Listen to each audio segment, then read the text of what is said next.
If you want to change the world, start off by making your bed. If you make your bed every morning, you will have accomplished the first task of the day. It will give you a small sense of pride, and it will encourage you to do another task, and another, and another. And by the end of the day, that one task completed will have turned into many tasks completed. Making your bed will also reinforce the fact that the little things in life matter. If you can't do the little things right, you'll never be able to do the big things right. And if by chance you have a miserable day, you will come home to a bed that is made, that you made.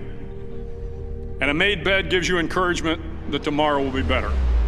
To pass SEAL training, there are a series of long swims that must be completed. One is the night swim. Before the swim, the instructors joyfully brief the students on all the species of sharks that inhabit the waters off San Clemente. They assure you, however, that no student has ever been eaten by a shark, at least not that they can remember.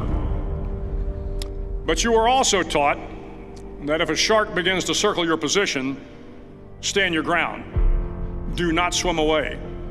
Do not act afraid.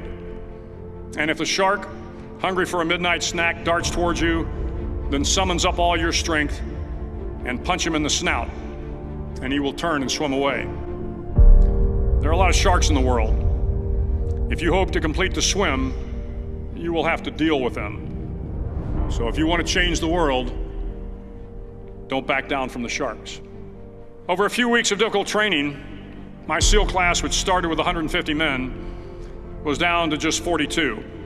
There were now 6 boat crews of 7 men each. I was in the boat with the tall guys, but the best boat crew we had was made up of the little guys, the Munchkin crew, we called them.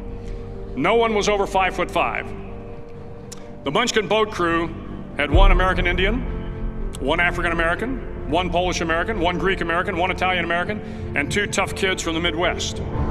They out-paddled, outran, and outswam all the other boat crews.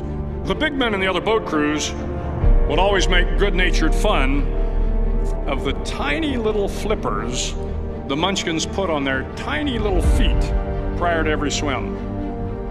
But somehow these little guys from every corner of the nation and the world always had the last laugh, swimming faster than everyone and reaching the shore long before the rest of us.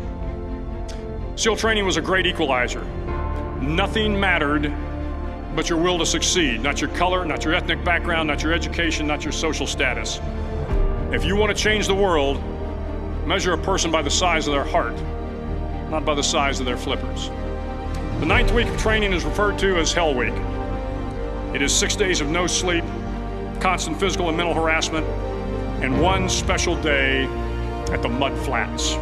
The Mud Flats are an area between San Diego and Tijuana where the water runs off and creates the Tijuana Sloughs, a swampy patch of terrain where the mud will engulf you.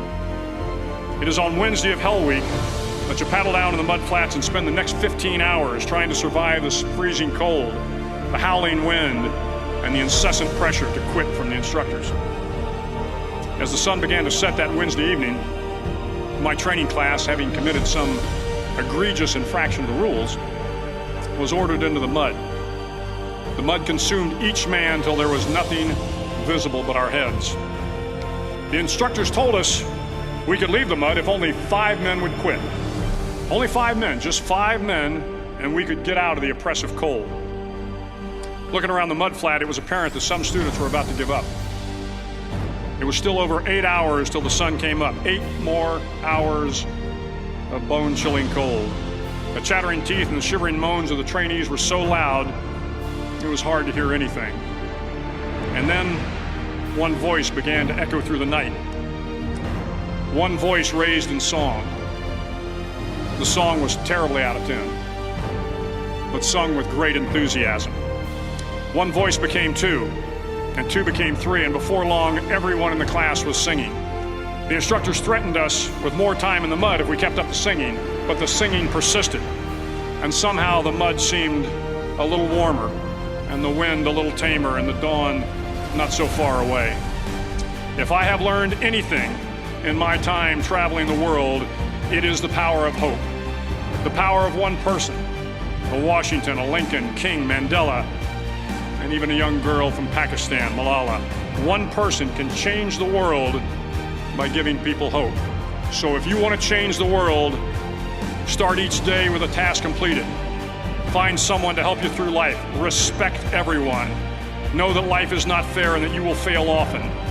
But if you take some risks, step up when the times are the toughest, face down the bullies, lift up the downtrodden, and never ever give up.